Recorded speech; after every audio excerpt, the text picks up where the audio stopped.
아무리 어렵고 힘든 다이어트지만 분명히 성공하는 사람들은 있거든요. 다이어트에 성공하는 사람들이 가지고 있는 그들만의 살을 빼고 싶은 이유, 사람들은 절대로 이유가 없는 행동은 하지 않습니다. 아무것도 하지 않고 그냥 가만히 멍 때리고 있는 이 순간에도 가만히 있으니 너무나 편하다, 너무나 행복하다, 이렇게 쾌감을 즐기고 있는 거죠. 그뿐 아니라 이 멍 때리고 있는 순간에도 우리의 뇌는 그동안의 기억을 저장, 분류하느라고 아주 분주합니다. 그렇게 멍 때리고 있다가도 쉬가 마렵다면 방광을 비우겠다는 이유로 일어나서 움직이기 시작합니다. 하루 종일 소파에 누워서 스마트폰만 보고 놀고 있다가도 야, PC방 가자, 오늘 진짜 괜찮은 오빠들 나오거든, 한잔 하러 가야지, 이런 지금의 너무 편한 상태를 깰 만한 그런 이유가 있다면 사람들은 행동을 시작하게 됩니다. 사춘기에 이유 없는 반항? 설마 아무 이유 없이 반항을 하겠습니까? 그 이유를 어른들은 도저히 이해할 수가 없다 뿐이죠. 날뛰는 성호르몬 수치 때문이든, 아직은 한참 성장 중인 자아 때문이든, 복잡다단한 외부 환경 때문이든, 사춘기의 반항조차도 전부 다 무언가 이유가 있습니다. 본인의 체중을 낮추고 싶다는 분들도 각자 나름의 이유가 있지요. 제가 병원에서 비만 진료를 볼 때 항상 여쭤봅니다. 살을 왜 빼고 싶으세요? 이유가 뭐죠? 상당수 분들의 대답은 이렇습니다.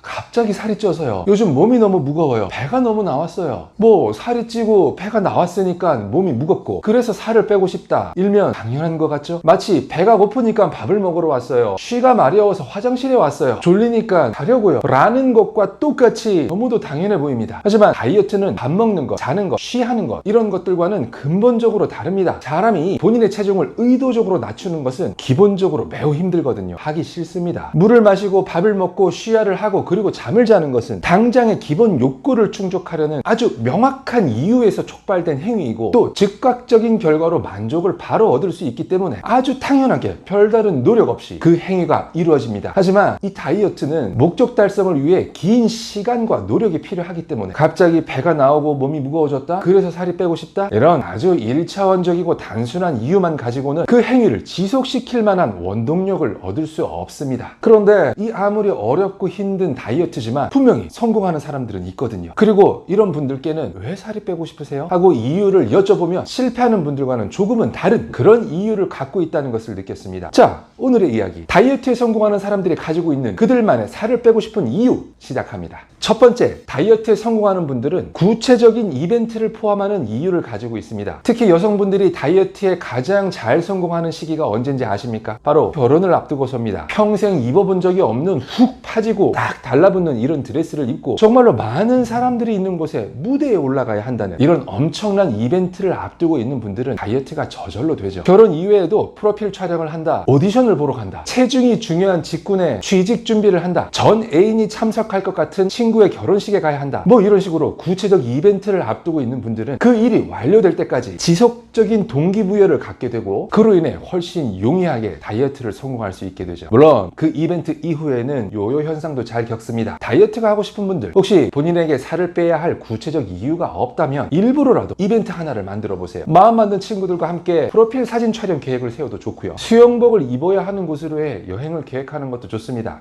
두 번째, 다이어트에 성공하는 분들은 구체적인 숫자를 포함하는 이유를 가지고 있습니다. 조만간 저녁 때쯤 보자 하는 약속과 내일 저녁 6시 30분에 보자 하는 약속 중 어느 쪽이 더 강력하게 약속을 지키게 하는 힘을 가지고 있나요? 숫자가 가지고 있는 구체성의 힘은 아주 강력합니다. 살 좀만 빼고 싶다는 두루뭉술한 생각보다는 지금보다 10kg를 빼고 싶다, 나도 55 사이즈 좀 입어보자, 허리 사이즈가 지금보다 딱 2치수만 줄었으면 좋겠다 하는 식으로 살을 빼려는 이유를 구체적 수치로 목표화했을 때 이 목표 달성을 향한 추진력을 더 강하게 갖습니다. 물론 체중계의 숫자에만 너무 과도하게 집착한다면 아름답고 건강한 다이어트와는 거리가 생길 수도 있습니다. 내가 몇 킬로나 빠지면 좋을지, 어느 정도의 치수만 줄어들면 좋을지, 어떤 사이즈의 옷이 입고 싶은지 숫자로 결정해 놓으세요. 세 번째, 다이어트에 성공하는 분들은 구체적인 감정을 포함하는 이유를 가지고 있습니다. 우리 아이가 아빠 배가 너무 나왔다고 창피하대요. 완전히 날씬해져서 절 차버린 애인에게 복수하고 싶어요. 오디션에 자꾸 떨어지는데 면접관이 살 더 빼고 오래요. 하루는 한 환자분이 선생님은 왜 살 안 빼세요?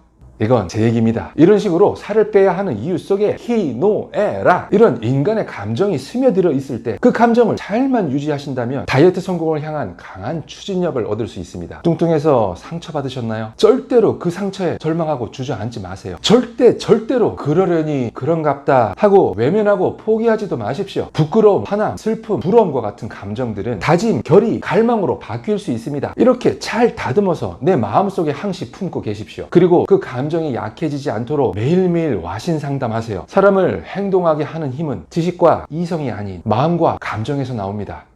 다이어트에 성공하는 분들의 이유는 이 이외에도 무궁무진합니다. 그런데 공통점이 보이십니까? 구체적 이벤트, 구체적 숫자, 구체적 감정. 그렇습니다. 구체적. 여러분들이 다이어트를 하고자 하는 이유는 무엇입니까? 제가 계속 이유라는 단어를 사용했지만 사실 이 안에는 정말 많은 뜻을 내포하고 있습니다. 그 이유란 다이어트를 시작하게 된 계기이기도 하고 또 최종 목표이기도 합니다. 이 시작의 계기, 최종 목표, 그리고 이 사이의 하루하루의 과정, 이 모든 것들을 구체화하세요. 내가 왜 이 지긋지긋한 다이어트를 시작하게 되었나? 그 이유를 감정 하나하나 곱씹어보고 내가 매일매일 왜 이것을 먹고 왜 이 행동을 해야 하며 또 왜 이 시간에 잠들고 일어나야 하는지 하루하루 그렇게 살고 있는 이유도 되짚어보시고 그리고 다이어트라는 수단을 통해서 내가 왜 행복하게 될지 그 이유도 항상 마음에 품고 계십시오. 여러분들이 이 모든 이유를 구체화하면 할수록 성공도 여러분들께 구체적으로 다가올 겁니다.